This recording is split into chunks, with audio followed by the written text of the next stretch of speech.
Gusto na rin daw sumuko ni Kerwin Espinosa, isang araw matapos ang madamdamin na panawagan ng kanyang ama na si Mayor Rolando Espinosa Sr. ng Albuera, Leyte. Ayon po yan kay PNP Chief Ronald Bato de la Rosa at sa abogado ng mga Espinosa. At mula po sa Camp Crame, nakatutok live si Chino Gaston. Chino. Vicky, sa mga sandaling ito, dito sa Campo Crame, naghihintay na lamang si PNP Chief Ronald Bato de la Rosa ng kumpirmasyon o tawag mula sa kampo ni Kerwin Espinosa na una na nagpadala ng surrender feelers kapon. At ito yung sinasabing malakihang drug lord ng Eastern Visayas na magmumula pa raw sa ibang bansa. Sinabi ni PNP Chief General Ronald de la Rosa na nagparamdam na raw ng gusto ng sumuko ni Kerwin Espinosa, ang drug lord daw sa Eastern Visayas, at anak ni Albuera Mayor Rolando Espinosa na sumuko noong Martes. Request daw ni Kerwin, si General Bato mismo ang sumundo sa kanya. Nanigo sila na ako mismo magsundo sa airport daw kasi sa akin daw mag-surrender. Then after that, pauwiin ko sila sa Albuera. Then bahala na sa buhay nila. Nung naresto siya sa impormasyon ng PNP, big-time supplier si Kerwin.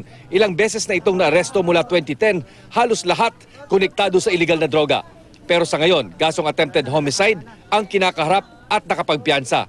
Ayon sa ilang source sa Albuera, nadidismiss ang mga kaso ni Kerwin dahil sa technicality at kawalan ng testigo. Gusto ko talagang patayin yung ganyang mga drug lords na yan eh. Gusto kong patayin pero hindi ko pwedeng magawa dahil that's illegal, di ba? At saka, hindi man lumaban, anong gawin mo? Di patulugin mo na lang. Libre yung aircon na room sa White House, mayroon pang breakfast, mayroong pagkain, kompleto yun. Pero pwede pa raw payagan ni Bato na makabalik sa Albuera, Leyte ang mag-ama kung wala pa ring maihahain na kaso sa mga ito hanggang sa pagsuko ni Kerwin. Binubuo pa lang daw kasi ang kasong illegal possession of firearms dahil sa dami ng armas na nakuha sa bahay matapos ang engkwentro kahapon sa mga tauhan ng mga Espinosa. Iniimbestigahan pa rin ang judicial affidavit ni Mayor Espinosa na umaming alam niyang nagbebenta ng shabu ang kanyang anak.